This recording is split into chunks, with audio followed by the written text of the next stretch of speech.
Alright guys, happy Father's Day. Anyway, I'm getting close to maybe having this thing printed how I wanted. I just created a mirror image. The mirror is kind of weird how to do on here. Anyway, let's go and see what we got for cheap ham radios. What do we got for cheap ham radios? Should we pick off where we left yesterday and check out the East Coast? All right. I don't know where Crooksville is, but we're looking at a location of about 1,000 miles from there in a big giant circle. So this should be covering Florida all the way up to Maine, all the way to Michigan, and parts of Texas. So let's see what it does when we refresh the page, if it changes any of our settings, and it does. So I think we're still looking at 1,000 miles. I don't think I have to change anything. Okay, what do we have here? An MFJ analyzer. What can I say about these? Some of them are really good, some of them weren't great. There's a bunch of different ones. I don't know which one this is. This kind of looks like the one I have, and no, mine's a 259, an older one. This looks like a 258B. 259B. This is the newer one, I think.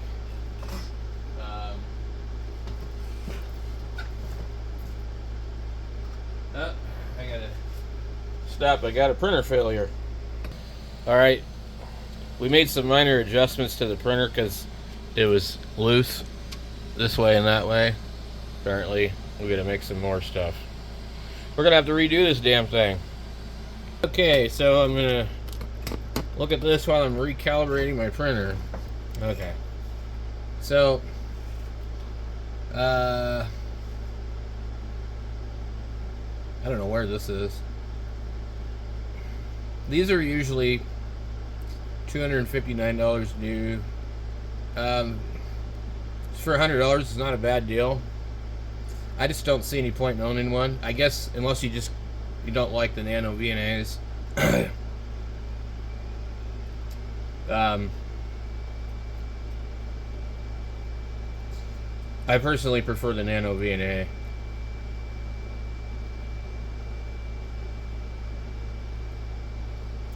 What do I want for this? Where is Holman? Should we take a guess? Sand Lake Road. Somewhere near the Great Lakes. What do you want for it? Oh, this is a wanted ad.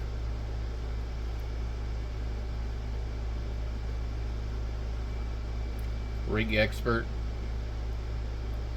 These are usually pretty expensive. Another damn wanted ad. I don't never see wanted ads anymore. There used to be a lot of them. Ham radio technician study guide.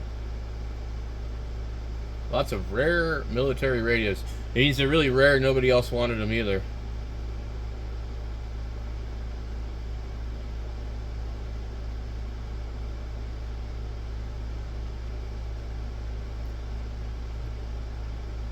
Okay, we need to go in here.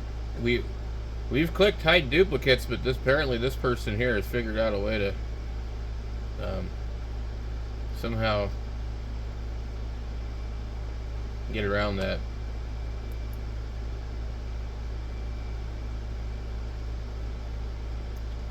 Okay. This person is high on crack.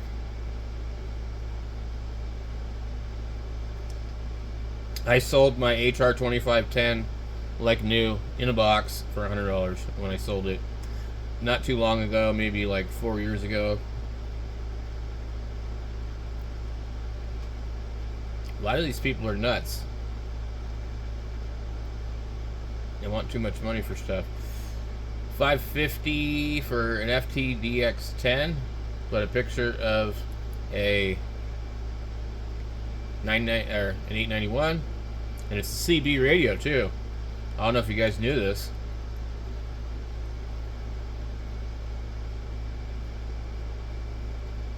Call Brian, W4AWX. You guys should all send him a message and say, yeah, I want the FTDX 10 for $550, please. Oh, God. I mean, this guy is absolutely stupid. I've only had the radio for 2 weeks. Bought it from Ham Radio Outlet, Winter Springs, Florida. It's an FTDX 10 ham radio CB. Where did these people come from? Is this like GMRS? You just pay $10 or whatever, $35 and get your license? Here's a 757 GFX. It's in Westside, Indianapolis. I had one of these and somebody gave it to me for free, a friend of mine. He had like a lot of radios he got from an estate sale. He gave it to me with the matching tuner as well. And I thought like it was a really well built radio, very rugged. I mean, look at the back of it, that's all metal. I have a feeling there was something wrong with mine because people said I didn't sound good on it. And they use this other weird plug here. It's a Cinch Jones style of plug. And then you got like this plastic here. But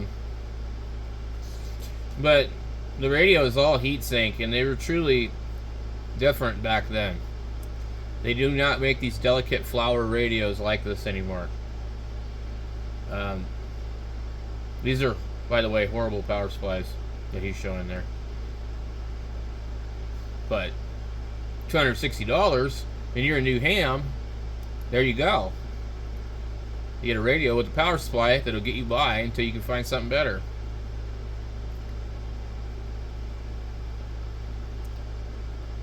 A Siltronics 1011D. These are just CB radios, okay? That's all they are.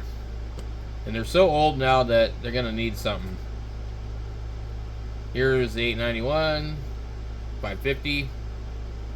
Ham radio gear, price drop.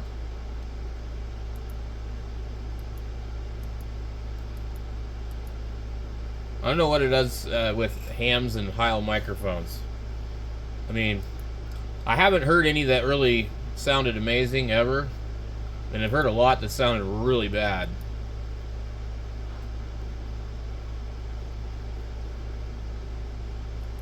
I think, you know, if you watch any of Bob Heil's videos, he kind of tells on himself. And what he tells you is that you're trying to pass, like, let's say, 6K worth of audio bandwidth into a radio that could be anywhere from 2.1 to 3. And so you're going to have to make a compromise of where you want the bandwidth to be centered at. So the limiting factor isn't the microphone, it's the radio. So a lot of radios are real funky. But what I've learned is usually, in most cases, the best microphone for that radio is the one that came with it, because we are not smarter than the engineers that built these radios and marketed them. Now, the only time that that doesn't apply is when they think that they are selling us a radio for our needs and wants, and they don't know what we really want as operators. And so it'd be like them thinking that we all want to operate very narrow when everybody wants to be really wide. I'm not saying that that's the case, but that's a good example. Let's see what this is. This is an expensive radio usually. And we already looked at this. This is on the tip of somewhere. We'll trade for a 991A. These radios, I think they do 150 or 200 watts out. So this is going to be on the coast near Boston.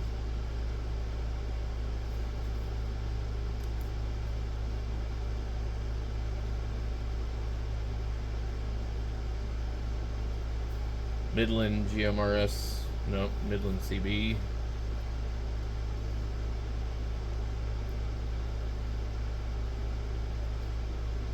Let's go look up ICOM.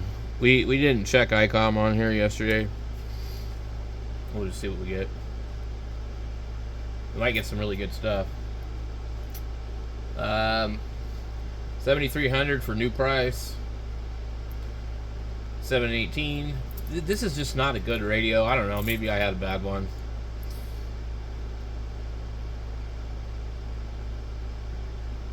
Well, it's a little different.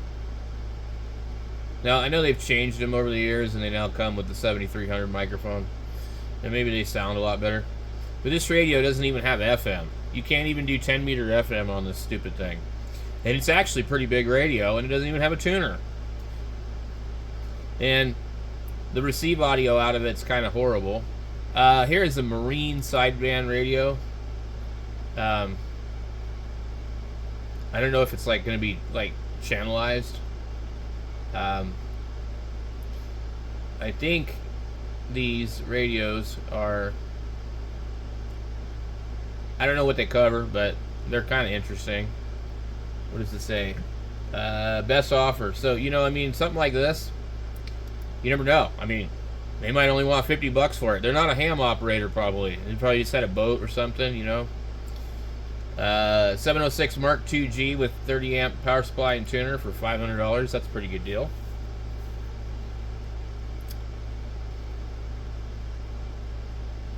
LDG IT100, that works really good with that radio. And then one of these Amazon power supplies that I was talking about, guys. I don't know if they're any good. Let's see, where's this guy at? In Cocoa. Is that going to be Florida or something? Yep. Near Cocoa Beach, I would guess, right? Cool. Never been to Florida. I've lived up and down the West Coast. Born and raised in Washington. Out in the sticks. On a farm. Moved to Seattle when I was a teenager. I've lived in Oregon. I've lived in a couple different places in California. I've lived in Arizona twice. And back to Washington, etc., etc. I've been to Idaho, Montana, Wyoming. Let's see. I think I might have been to one of these other places near there. Utah, Nevada. I've not been to New Mexico. Been to New York. And that's it. Never been to Texas. So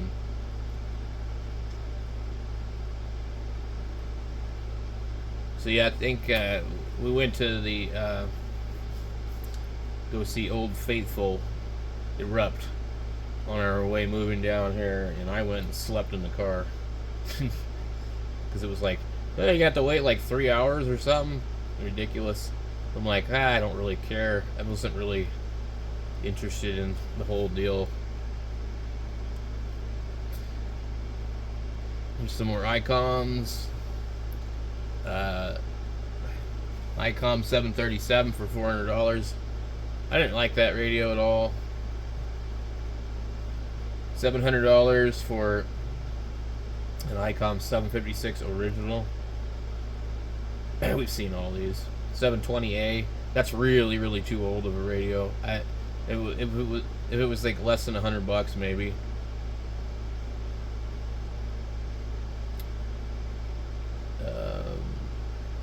IC2KL and an AT500 for sale. So the 2KL is the 500 watt amp, I think. Can't remember.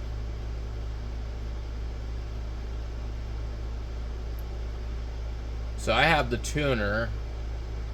I'd love to get the 2KL in the power supply to match my 751A, but that really would just take up a lot of room. Um, does it not work on 160? It says provides 500 watts on 80, 40, 30, 20, 17, 15. The specific frequency coverage is 1.8 to 30. It has no 10 meter coverage.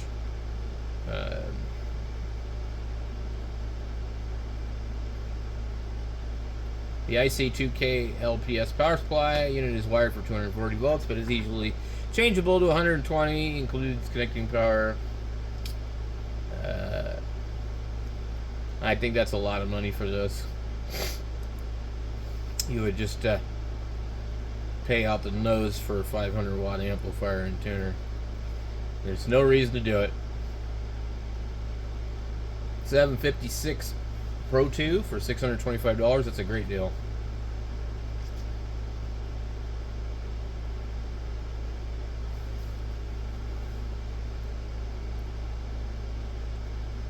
$730. Too much money. These radios are old, guys. You're just out of your minds. $700 for the 746 Pro. That's the one that'll do 100 watts on 2 meter sideband. I have one. It's right over here. It's okay. Nobody ever tells me it sounds good. There's 751 for $300. It's not an A model. That's the first one I had was like this. And you can always tell because it doesn't have the metal trim around the ring. So the regular A will have that little metal trim. Here's that tuner I was talking about. So these are good radios. I don't know if I'd pay $300 for it. If they can show that they've replaced the volatile RAM board, then it might be. For sale, good cosmetic operating condition, 751 all-mode transceiver. The radio has a built-in power supply and the Pi-X RAM replacement board. The radio comes with only the AC cord. If you're interested, contact me for additional details. That's really cool. The built-in power supply in this radio is extremely hard to find. Like, I would almost buy this radio just to get the power supply and then turn around and sell the radio for like $100 less. So it has, this is perfect. This is ready to go. Now, there could be some issues with the trimmer caps, but this makes like just like excellent shortwave radio. I mean, like really just they're astounding. I mean, if you guys have seen my videos on them, I don't know where Brainerd is. I always thought that was like somewhere near, well, okay. So it's above Minnesota somewhere. I'm not an expert on all these areas here. Yeah, that's probably really good radio. If he doesn't have the microphone, I wouldn't give him $300. And he doesn't have the power cord, so I would, you know, that's just how I approach these kind of things. I would nickel and dime the guy.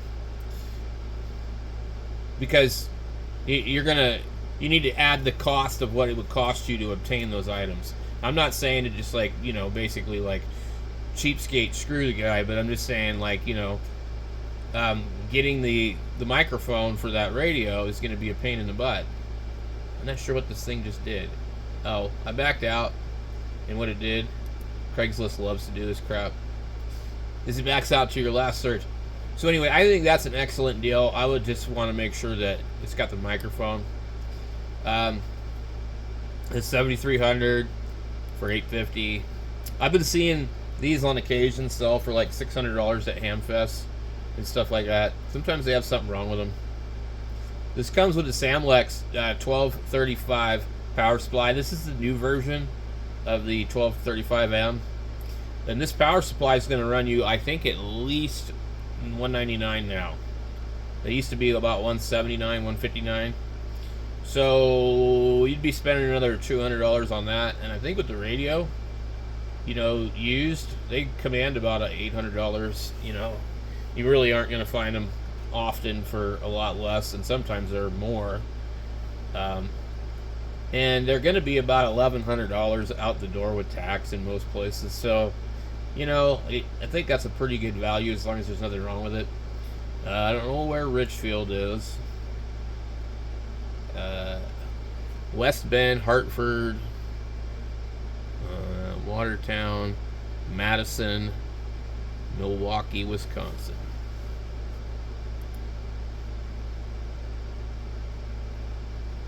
So we backed out, and Craigslist stayed where it was supposed to. Interesting. These pages are suddenly populating because there's not that many pages with no image, I don't think. But these are just receivers. We don't care about that. There is no reason to buy just a receiver.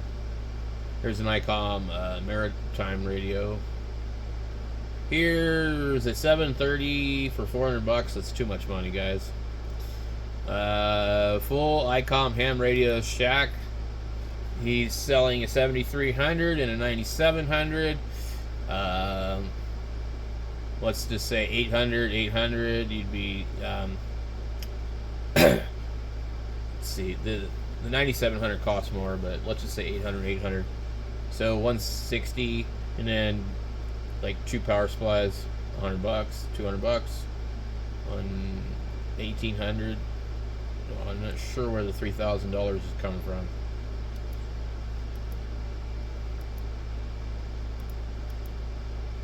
Okay, communications receiver. I don't understand what's wrong with people. Like, this is brings me back to what Dave was talking about, my list of ham radio things that irritate me or don't understand. Why in the hell would you spend as much money on a receiver as a ham radio that's similar? That is just an ICOM 718. And it's not a very good receiver on the 718, so I can't imagine it being very good on this. But why would you buy that? It's like a cock with no balls. You can't do anything with it. You know? A car with no tires. A radio with no microphone.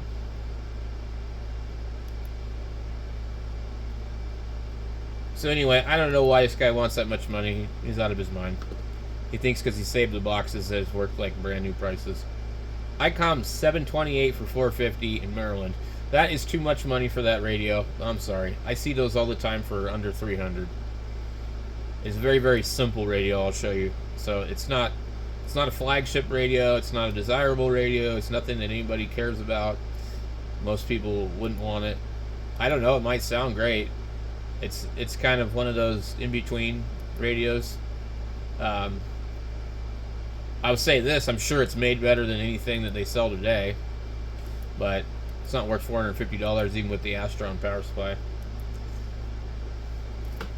I mean, we have to be realistic, folks. You know, if we keep paying people what they want for stuff, then they keep, demanding stupid prices. If we keep buying radios from the retailers at the prices that they want, then they know that they can charge what they want. So $735 for $300 is like almost an okay deal. If you want one of those, would definitely take that over the other one any day. This is a good deal if this thing works and the amplifier and tuner are there. I have no idea why there's blue plastic on the meter. It's really strange. I almost bought one of these at a ham fest. It was completely taken apart and it didn't have the tubes. I was going to buy it for like $100. They had used it for medical heating or something like that. And it had a LDG board in it for the tuned input. LDG used to make a tuned input board for these amps that don't have them. Some of these do, some of them don't.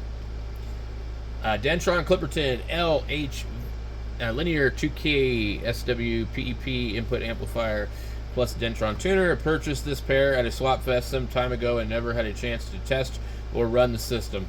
Liar. So I'm selling for what I paid for and not tested. Liar. When you read this kind of stuff, they're full of shit. 90% of the time they are full of shit. Who would not test this thing? Because then they can say it works. Okay? There's something wrong with this. They didn't test it. No, they tested it and they found out there's something wrong with it. And well, we better just say we didn't test it and we'll sell it. We'll sell it kind of cheap, and then somebody will buy it and they won't be too upset because they wanted to say, well, I didn't know anything was wrong with it. I didn't know the power supply was burned out. Very powerful amplifier, but I've never tested it. 472 or 572B tubes. Even the blue plastic is still on the amplifier meter. I don't think they came with blue plastic, but anyway, who knows?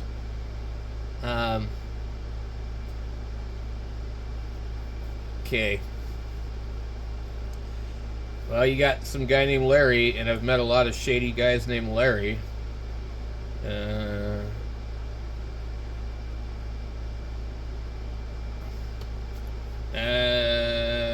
Akron Larry and Craigslist main search. So anyway,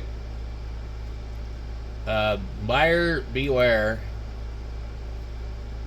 on that one.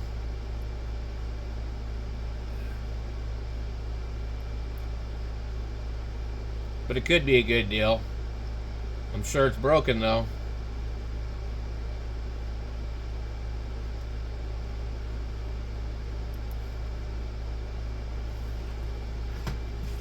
Check on my printer.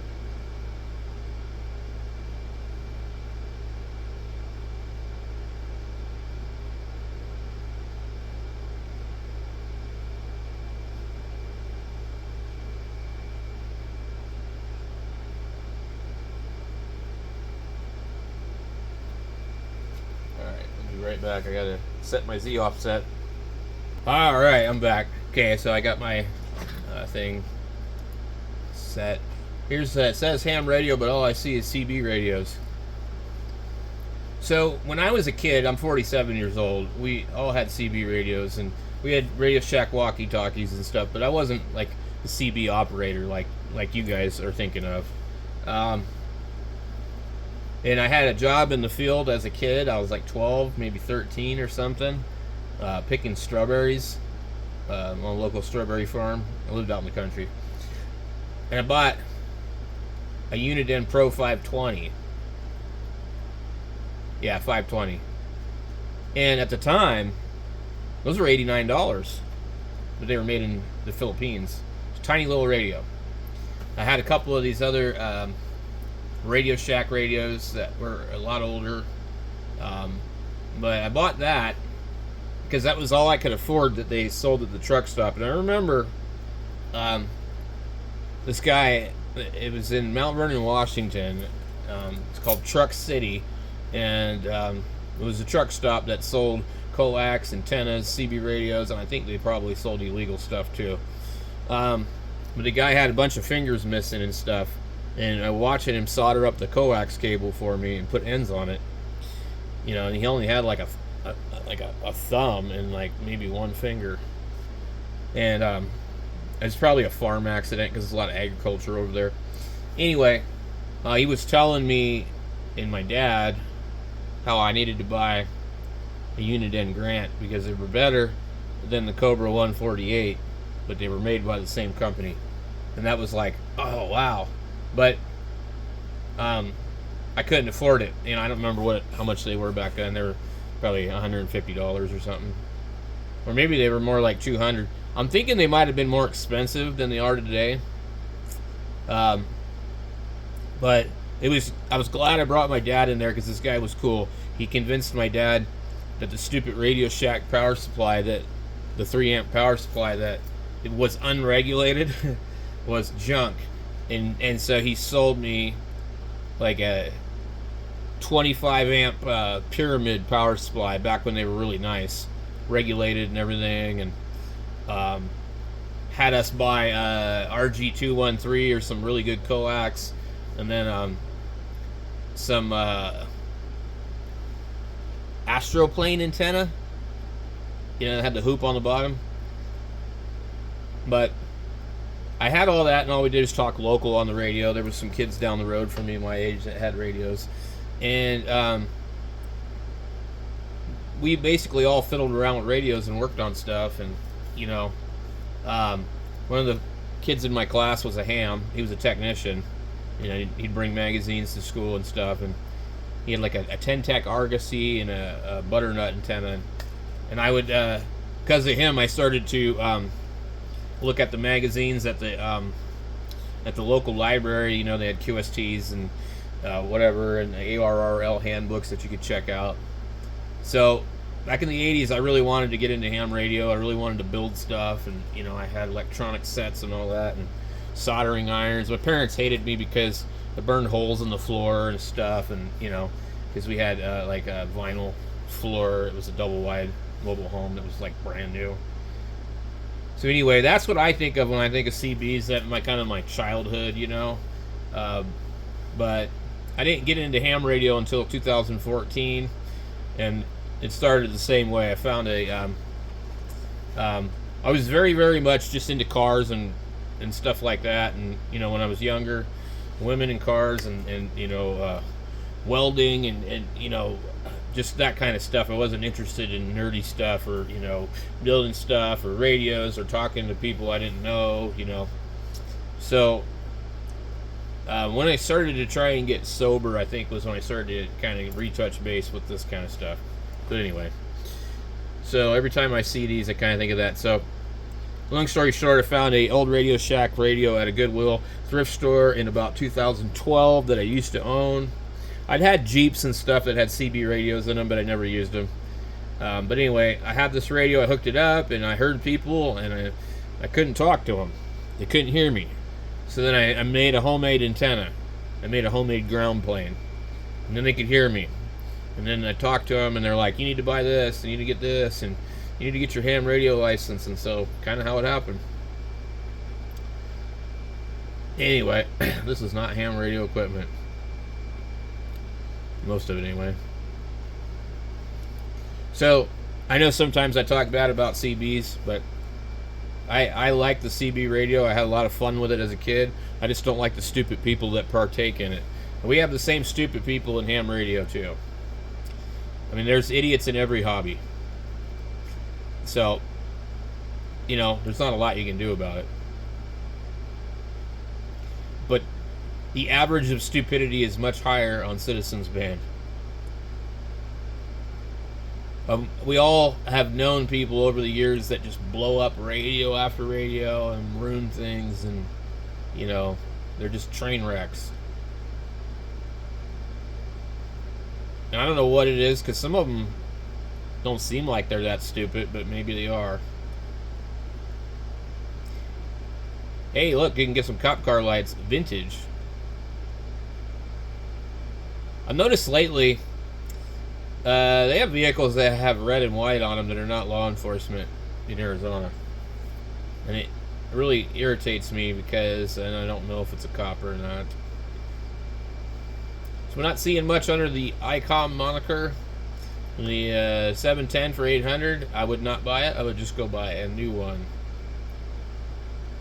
ICOM is usually well known for like VHF boat stuff, as you can see. Another useless receiver. And it's okay if they're priced cheaper than a transceiver, then I would buy it. You know, if you're into that sort of thing. We have a Kenwood TS120.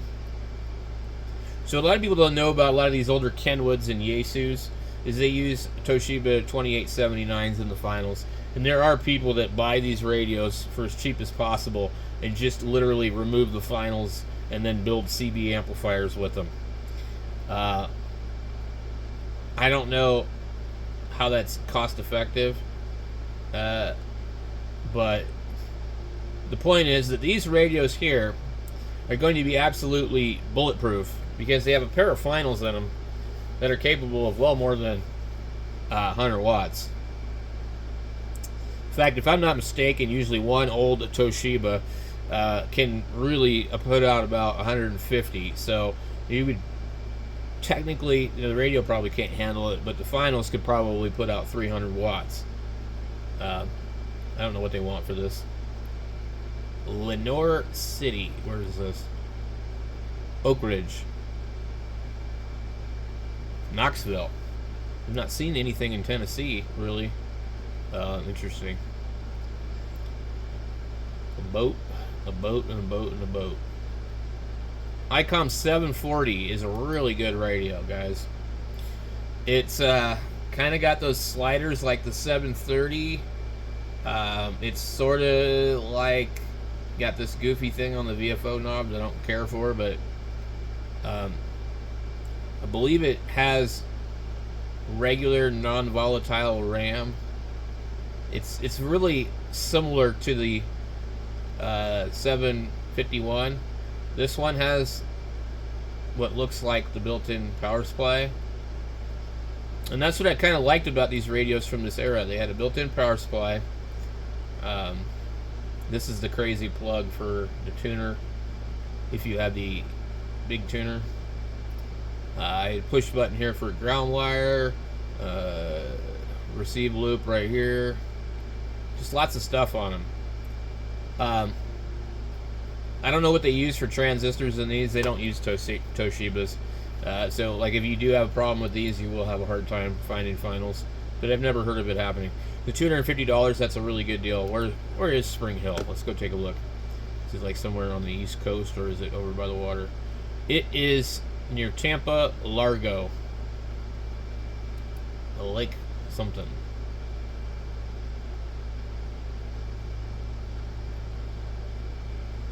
And another 718. There was a guy at the Ham Fest. He must have had 6 or 7 of those radios for sale. I just don't know what the hell you'd have 6 or 7 of them for. Maybe a DXpedition.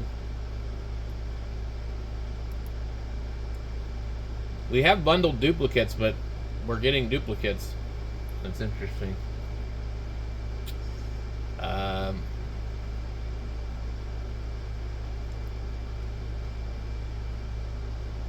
Another marine radio.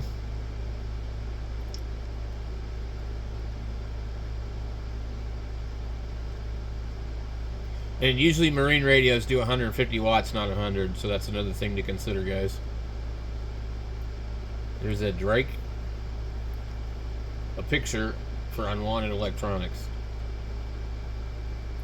You know, I tried that one time, put an ad on, you know, looking for, you know, junk radio projects to work on when I lived in Oregon. And I had a guy give me a lot of junk CB radios, tons and tons of them.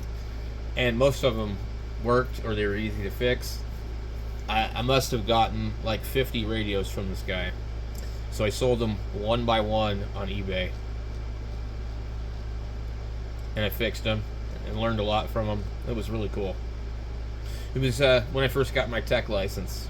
So, and I quickly upgraded. Okay, so,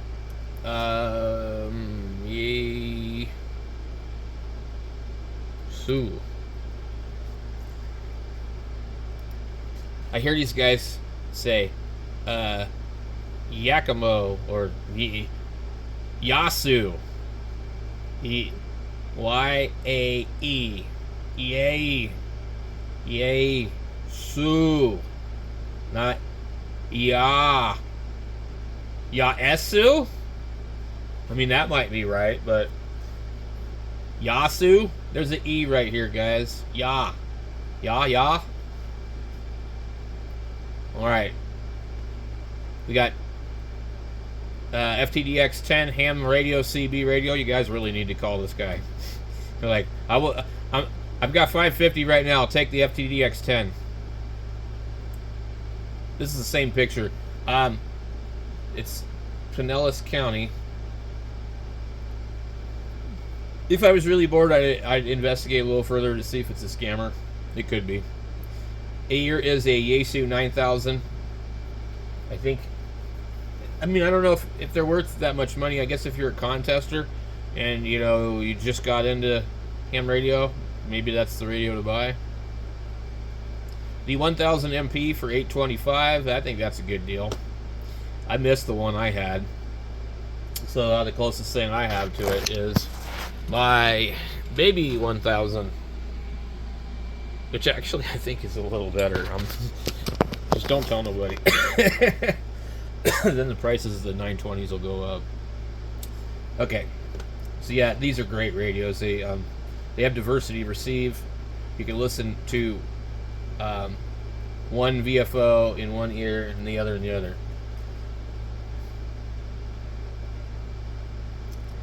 There's a 450D. You know, I thought I was going to use mine a lot more for like field portable. It's just kind of a porky radio for that kind of thing. Like even with the battery and the 891 and a tuner, it's just like, it's usually smaller. So there's a couple of these on here. There's some quirky things about it, like if you switch to AM, you can't tune with the main dial. You know, just goofy stuff like that. It doesn't have a normal mic gain. I don't really care for that fact. But here's a 920 for 650, and I think that's a good deal. The 847, it's a great deal. They're really hard to find. That's the problem. Not that they're really worth a lot of money, they're just hard to find. And the only thing I think ever goes wrong with them is the power button. You'll see some where they've installed a switch on the back. So, what do we got here? $1,000 for a 1200. Man, I'd sell mine for $1,000 if somebody would buy it. Then I'd go out and buy. I don't know what I'd buy. I want a 7300, but I don't want a 7300, so I'm like waiting for them to release something better. I like my 710, but you don't see it out here on the thing here.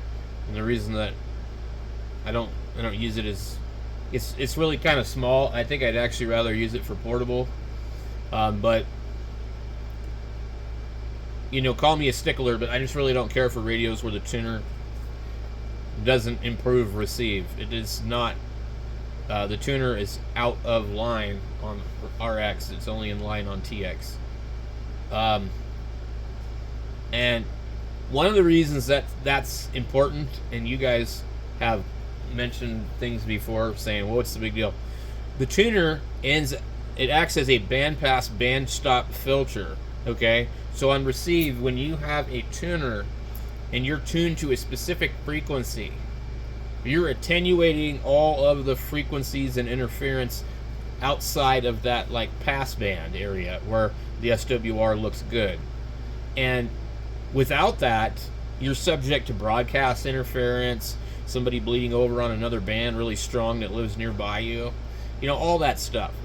So, you know, and that's why, like, if you've ever had like a manual tuner and you have it, say, tuned on 80 meters, and you go up to 40 or you go up to 20 or you go to 10 and you still have it tuned to 80 and you like bypass the tuner or retune it, you will notice that your audio will jump way up on receive. But that's because it's tuned for 80 and it's only optimized for 80 and everything else is being attenuated. So when a radio doesn't have a tuner for receive, you're losing filtering. It's like a roofing filter, okay? You know, but it's at whatever band that you tune it to. So it's just stupid that Yaesu thinks that we don't need that, you know. And you can argue with me all you want about it or whatever. You don't care. That's fine. But I want it. And you're not the one operating my radio, so you don't need to sit here and tell me what I need and don't need. You know, if I'm going to pay for a radio and buy it new, you know, I'm not going to buy a new radio that's like that anymore. I like the 710, but it doesn't do that. Also, I like the 3000, it doesn't do that. I like the 1200, it doesn't do that. The 450, it's optional. You can turn it on and enable it, and that's an excellent feature. So that's one selling point about the 450. The 991A, the FTDX10, the FTDX 101, they do not have a tuner on receive. You're losing out on filtering there, guys. And for what they're charging for these radios, it doesn't cost them that much money to add a relay. It's stupid. So, anyway,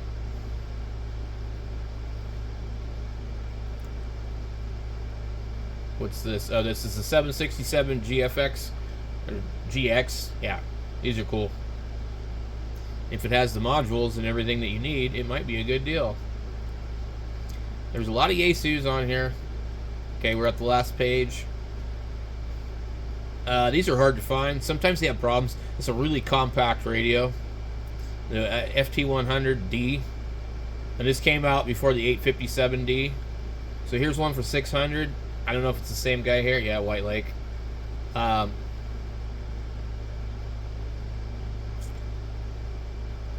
Here's the 950 for 600. I think that's probably an okay deal.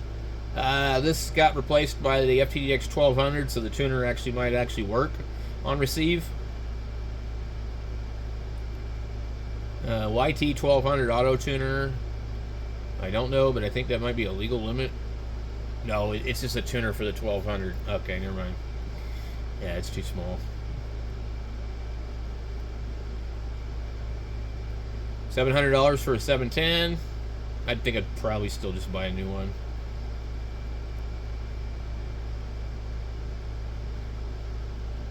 All right, guys, that's it for the East Coast Midwest edition, I guess. Happy Father's Day. Catch you later.